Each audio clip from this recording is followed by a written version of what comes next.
Well, we are here at the North House Folk School with the director, Greg Wright. Thank you for having us on campus. Great to have you here. Well, it's a curious thing, but I want to find out what North House, where you're going, what's your mission? You know, North House started in 1997 and created by a group of community volunteers. And, you know, the vision was really simple: enrich lives, build community through the teaching of traditional Northern craft. And, you know, the idea was to grab onto life. It's a rich thing.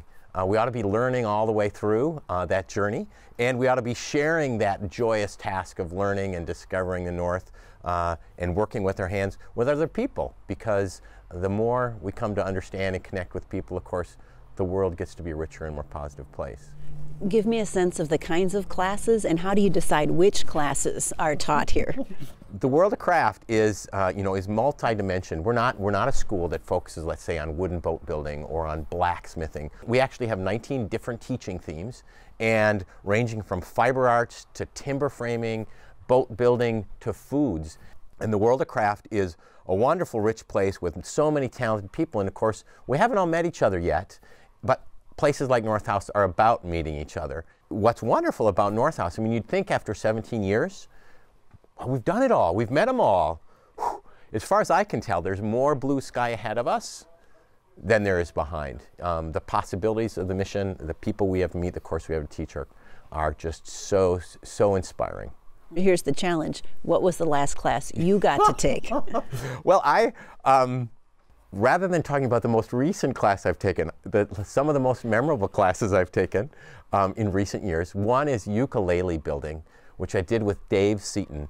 Dave took us on this journey that was about discovering, well, how do acoustic instruments work? So that was one, and I'm still working on learning to play that ukulele. Two is restoring a wood canvas canoe. We have, my wife and I have a Saliga, built by Joe Saliga of Ely, Minnesota, you know, who is kind of part of my soul, a guy who's part of my soul, that we're restoring and hope to have ready to go to the Quetico this summer with our 8-year-old daughter, Olia. It doesn't sound like you have a lot of downtime to get that done. Just saying. So how do you make the distinction between arts and crafts?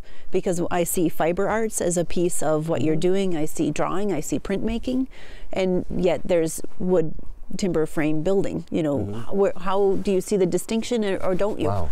Well, North House, anytime we're looking at coursework that we're developing, we're always kind of trying to think about the fit here. Because craft, to me, is certainly about creating beautiful and inspiring, but it's also about creating utility.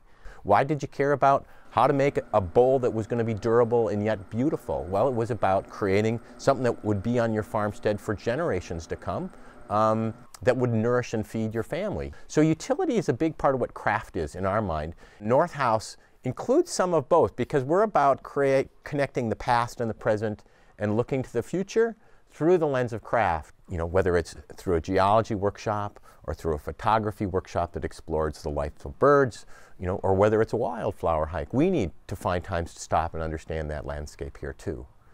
So when you look for the future, where do you see North House going in 10 years, in 15 years? Well, so much, I think, of what North House is and will be is already here. You know, a passion for igniting curiosity in people's lives, and the commitment to craft, the idea that there's puzzle pieces of human history that are there that we can't lose. And North House needs to be part of bringing that forward into today's world. What's going to evolve is North House growing in terms of really becoming a year-round school. This is already happening. Most of our coursework in the past, in the earliest days, was of course summer-based for some strange reason. The summer in the north. And yet, last year, we actually welcomed more students in February to coursework than we did in August. Who would have thought? And what a joyous thing for a young, nonprofit, educational, focused folk school to realize. So I think what you'll see is us offering more classes, growing more and more extended experiences for students, and broadening the array of offerings that we have to offer the world. Well, again, thank you for having us and letting us come to campus. Well, it's always a treat to see you guys, and come back again soon. We will. I'll be taking a class.